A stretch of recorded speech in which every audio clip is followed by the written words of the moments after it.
بسم اللہ الرحمن الرحیم۔ السلام علیکم۔ واقعہ معراج۔ سامعین اکرام، کیا حضرت محمد صلی اللہ علیہ وآلہ وسلم کو رب کا نہیں آیات ربانیہ کا مشاہدہ ہوا ہے؟ موسیٰ ز ہوش رفت بیک جلوہ صفات، تو عین ذات می نگری و تبسمی۔ یعنی حضرت موسیٰ علیہ السلام تو ایک جلوہ صفات ہی کی وجہ سے بے ہوش ہو گئے تھے۔ خر موسیٰ صائقا، جبکہ آپ صلی اللہ علیہ وآلہ وسلم عین ذات کا مشاہدہ کر رہے ہیں اور تبسم فرما رہے ہیں۔ سامعین، میرے نزدیک یہ مبالغہ ہے۔ عین ذات کے مشاہدے کا ذکر نہ قرآن مجید میں ہے اور نہ احادیث میں ہے۔ اس زمن میں اختلاف صحابہ اکرام رضی اللہ تعالیٰ عنہ سے چلا آ رہا ہے۔ یہ اختلاف سلف میں بھی ہے اور خلف میں بھی۔ کوئی یہ رائے رکھنا چاہے کہ حضور صلی اللہ علیہ وآلہ وسلم نے اللہ تعالیٰ کا دیدار کیا تو رکھے۔ سامعین، جیسا کہ آغاز میں واضح کر دیا تھا کہ اس واقعہ معراج کا بالکلیہ انکار کفر ہوگا، لیکن تفصیلات اور توجیحات و تعویلات کا اختلاف کفر نہیں ہے۔ بعض حضرات کی رائے یہ ہے کہ شب معراج میں حضور صلی اللہ علیہ وآلہ وسلم نے اللہ کو دیکھا، براہ راست دیدار الہی ہوا، لیکن زیادہ قوی رائے یہ ہے کہ ذات باری تعالیٰ کا براہ راست مشاہدہ نہیں ہوا۔ حضرت عائشہ صدیقہ رضی اللہ تعالیٰ عنہا سے جب ذکر کیا گیا تو انہوں نے فرمایا نور انا نورا، یعنی اللہ تو ایک نور ہے، اسے دیکھا کیسے جا سکتا ہے؟ آپ نور کے ذریعے سے کسی اور شے کو دیکھتے ہیں، نور تو نور ہے، اس کو کہاں دیکھا جا سکتا ہے؟ سامعین، قرآن مجید میں بھی فرمایا گیا اذا یغشی السدرۃ ما یغشی ما زاغ البصر وما طغی لقد رأى من آیات ربہ الکبریٰ۔ سامعین، آخری آیت میں فرمایا گیا ہے کہ محمد صلی اللہ علیہ وآلہ وسلم نے کیا دیکھا؟ بے شک انہوں نے اپنے رب کی عظیم الشان نشانیوں کو دیکھا۔ کبریٰ اس میں تفضیل ہے، بس یہاں عظیم ترین آیات ربانیہ کے مشاہدے کا ذکر ہے، یعنی محمد صلی اللہ علیہ وآلہ وسلم کو رب کا نہیں آیات ربانیہ کا مشاہدہ ہوا ہے۔ سورہ بنی اسرائیل کی پہلی آیت میں معراج کے زمینی سفر کی غرض و غایت یہ بیان ہوئی کہ لنریہ من آیاتنا، یعنی یہ سفر اس لیے کرایا گیا کہ ہم اپنے رسول کو اپنی آیات میں سے چند ایک کا مشاہدہ کرائیں۔ وہاں کبریٰ نہیں آیا، وہ زمینی آیات ہیں، وہ بھی اللہ کی نشانیاں ہیں، لیکن عظیم ترین آیات الہیہ وہ ہیں جو سدرۃ المنتہا کو ڈھانپے ہوئے ہیں، جس کا رسول اللہ صلی اللہ علیہ وآلہ وسلم نے مشاہدہ فرمایا۔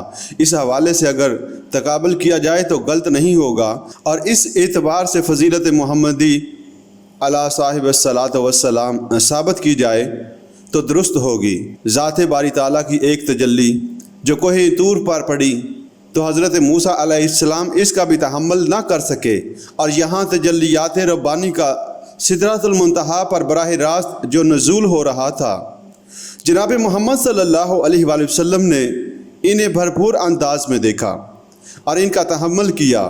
اس اعتبار سے فرق و تفاوت ثابت ہے، لیکن اگر یہاں ذات باری تعالیٰ کے دیدار کو لایا جائے تو یہ بلا سند ہے، اس کی قرآن یا احادیث میں سند موجود نہیں۔ اگر ایسا ہوا ہوتا تو یہ اتنی بڑی بات تھی کہ یہاں ضرور اس کی صراحت کر دی جاتی، یا کم از کم احادیث میں ہی اس کی تصریح ہوتی۔ ہاں، بعض صحابہ رضی اللہ تعالیٰ عنہ کے یہ اقوال کہ آپ صلی اللہ علیہ وآلہ وسلم شب معراج میں دیدار الہی سے بھی مشرف ہوئے تھے، سند کے ساتھ منقول ہیں، لیکن عظیم اکثریت کی رائے یہی ہے کہ شب معراج میں حضور صلی اللہ علیہ وآلہ وسلم کو دیدار الہی نہیں ہوا۔ جمہور اہل سنت کی رائے بھی یہی ہے۔ اس دنیا میں اللہ تعالیٰ نے انسان کو جو آنکھیں عطا کی ہیں اور ان میں بصارت کی جو صلاحیت رکھی ہے، وہ دیدار الہی کا تحمل نہیں کر سکتی۔ یہ رائے رکھنے والے اصحاب رسول رضی اللہ تعالیٰ عنہم اس کے لیے قرآن حکیم کی اس آیت سے استدلال کرتے ہیں، لا تدرکہ الابصار وہو یدرک الابصار وہو اللطیف الخبیر، نگاہیں اس کو نہیں پا سکتی اور وہ نگاہوں کو پا لیتا ہے، وہ نہایت باریک بین اور باخبر ہے۔ قیامت کے روز اہل ایمان دیدار الہی سے مشرف ہوں گے، کیونکہ اللہ تعالیٰ بعد الموت پر ان کو وہ بصارت عطا فرمائے گا جو دیدار الہی کا تحمل کر سکے گی۔ سورۃ قیامہ میں ارشاد ہے وجوہ یومئذ ناظرۃ الی ربہا ناظرہ، کچھ چہرے اس روز تر و تازہ ہوں گے، اپنے رب کی طرف دیکھ رہے ہوں گے۔ احادیث میں بھی آیا ہے کہ اہل جنت کے لیے سب سے بڑی نعمت دیدار الہی ہوا کرے گی۔ اب سامعین، سورۃ نجم کی اس سے پہلے والی آیت کی تشریح و توضیح ما زاغ البصر وما طغى، اس مقام پر بڑی عجیب کیفیت بیان کی گئی، اور اس آیت کو سمجھنا آسان نہیں ہے جب تک آپ چند کیفیات کو اچھی طرح جان نہ لیں۔ ہمارے اپنے مشاہدے کے بارے میں ایک کیفیت یہ ہوتی ہے کہ مشاہدے کا شوق ہے، اور وہ شوق اتنا ہے کہ حد ادب سے بھی تجاوز کرنا چاہتا ہے، لیکن ظرف اتنا نہیں ہے کہ دیکھ سکے۔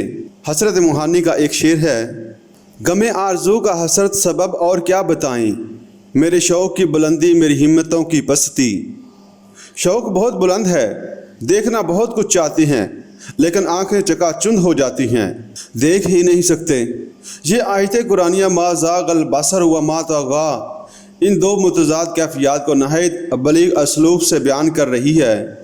جیسے عربی کا ایک مقولہ ہے کہ تعرف الاشیاء باضدادها، یعنی کسی شے کی حقیقت کو اس کی ضد اینٹونیمز کے حوالے سے بخوبی پہچانا جا سکتا ہے۔ یعنی کسی شے کی حقیقت، جیسے رات کی حقیقت دن کے تقابل سے سمجھ میں آتی ہے، اور دن کی حقیقت رات کے تقابل سے سمجھی جا سکتی ہے۔ علامہ اقبال کی یہ نظم ان کے اردو کلام کی معراج ہے۔ اس نظم کے آخری حصے کا ایک شعر ہے عین وصال میں مجھے حوصلہ نظر نہ تھا، گرچہ بہانہ جو رہی میری نگاہ بے ادب۔ دونوں اعتبارات سے جو ضد ہے اسے اقبال اس شعر میں لائے، یعنی ایک طرف میری نگاہ میں بے ادبی تھی اور وہ چوری چوری بھی کچھ دیکھ لینا چاہتی تھی جس کا دیکھنا ادب کے خلاف ہے، لیکن دوسری طرف حوصلہ نظر نہیں تھا، دیکھ نہیں سکی۔ اس کو ذہن میں رکھتے ہوئے اب اس مشاہدے کی کیفیت کو سمجھنے کی کوشش کریں کہ جو مشاہدہ محمد رسول اللہ صلی اللہ علیہ وآلہ وسلم کر رہے ہیں۔ سامنے جیسا کہ شروع میں نے کہا کہ وہ مشاہدہ اللہ کا نہیں بلکہ آیات ربہ الکبریٰ کا مشاہدہ ہے، لیکن اس مشاہدے کی شان یہ ہے کہ نگاہ جمی رہی۔ یہ ظرف ہے محمد عربی صلی اللہ علیہ وآلہ وسلم کا کہ نگاہیں چکا چند نہیں ہوئیں۔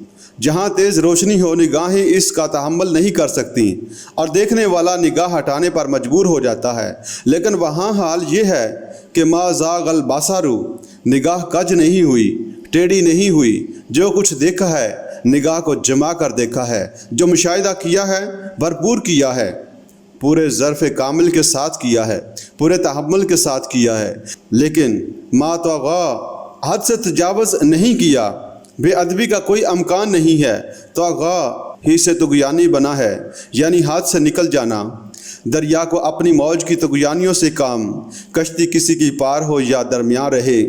طغى حد سے تجاوز کو کہتے ہیں۔ وہ چونکہ مقام ادب بھی ہے، وہاں حد سے تجاوز نہیں ہوا۔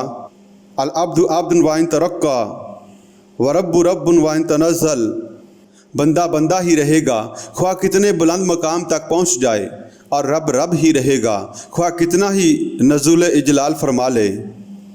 سدرۃ المنتہا تک پہنچ کر بھی محمد صلی اللہ علیہ وآلہ وسلم مقام بندگی سے تجاوز نہیں کر رہے ہیں۔ وہاں بھی حال یہ ہے فَأَوْحَىٰ إِلَىٰ عَبْدِهِ مَا أَوْحَىٰ، بس وہاں بھی وہی پہنچائی اپنے بندے کو جو وہی پہنچانی تھی۔ لیکن عبدہ و رسول کے مشاہدے کی کیفیت یہ ہے کہ ما زاغ البصر وما طغى، نگاہ نہ کج ہوئی اور نہ ہی اس نے حد سے تجاوز کیا۔ لَقَدْ رَأَىٰ مِنْ آیَاتِ رَبِّهِ الْكُبْرىٰ، انہوں نے اپنے رب کی عظیم ترین آیات کا مشاہدہ کیا۔ ظاہر بات ہے کہ یہ آیات کبریٰ ہمارے تخیل و تصور سے بالا تر ہیں، اور انسانی زبان کے الفاظ ان کے بیان کا تحمل بھی نہیں کر سکتے۔ یہی وجہ ہے کہ قرآن حکیم میں بھی ان کا ذکر مجمل طور پر ہی کیا گیا ہے۔